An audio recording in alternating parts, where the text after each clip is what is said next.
waxaa maanta la ciyaaray kulan ka tirsan horyaalka kubadda gacanta ee dalkeena Soomaaliyeed waxaa wada ciyaaray kooxaha kubadda gacanta Horseed iyo sidoo kale kooxda barbaarinta booliska Soomaaliyeed waana tartanka horyaalka kubadda gacanta oo ay ku xifaaltamaan kooxaha dhammaan ee sanadkan la dhigay waxaana socdo wajiga labaad oo ay markaas soo ciyaareen kooxaha dhammaan oo ay hadda gabagabo uu markaas marayo maanta kulankan ayaa ahaa kulankii shanaad oo ay iskaga hor yimaadeen kooxaha kubadda gacanta Horseed iyo sidoo kale kooxda barbaarinta booliska Soomaaliyeed kooxda Horseed ayaa guushoodii oo markaasi afraad ay heleen tartankan iyadoo hal kulan oo kaliya ee laga badiyay sidoo kale kooxda barbaarinta 5 kulan ay ciyaartay 4 kulan ayaa laga badiyay waxay adkaadeen hal kulan oo kaliya kulankan ayaa waxa uu ku soo idlaaday 40 iyo sidoo kale 6 oo ay keensadeen gabdhaha xarunta barbaarinta booliska Soomaaliyeed waana kulan aad u xiiso badan oo ay tartankan ay soo bandhigeen labada kooxood sidoo kale kooxda Horseed ayaa u harsan hal kulan oo kaliya waxayna la ciyaari doonaan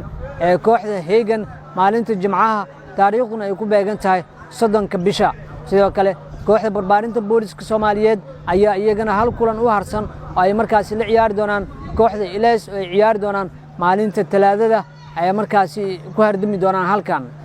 kulamada aad ku xiisaha badan ayaa markaas la soo ciyaaray halka kuwaas kalena ay heersan yihiin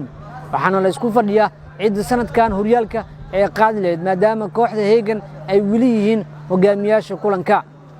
sidoo kale kulanka markuu soo idlaaday waxaa nala hadlay kabtanka kooxda Horseed kabtan Hani iyadoona ka warbixisay guusha ay maanta gaartay iyo hamiga ay kala yihiin horyaalka Soomaali ee kubadda gacanta ee gabdhaha Soomaaliyeed bilaa horta markii ugu horeyso Ilaahay ama had sugnaatay markii xigana waa ku faraxsanahay guusha aan gaarnay waxa u soo dadaalayno u soo shaqeeyayno waaye insha Allah waxa inoo dhiman waxa arjeynaa mirihii aruurheena inuu Ilaahay inoo soo bixiyo oo gurana arjeeyna insha Allah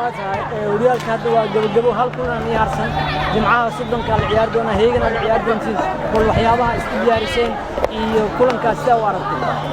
wallahi macallimiinta shaqo fiican ay qabteen insha Allah anaga dadaal ku jirnaa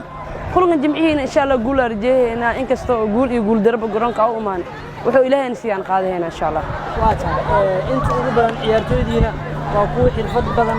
sanadkan xirfado badan soo bandhigteen maxaa rajeynaysaa marka wallahi waxa rajeynaa oo dadaalkeena u soo bandhignay ciyaartoy cusub xitaa waa keenay insha Allah guul inaan qaadno oo dadaalkeen kamid dhirna rajeynaa tartankan ayaa heerkiisii ugu dambeeyay marayo oo ka harsan hal kulan oo kaliya guulada Cali Cusmaan Helan TV Muqdisho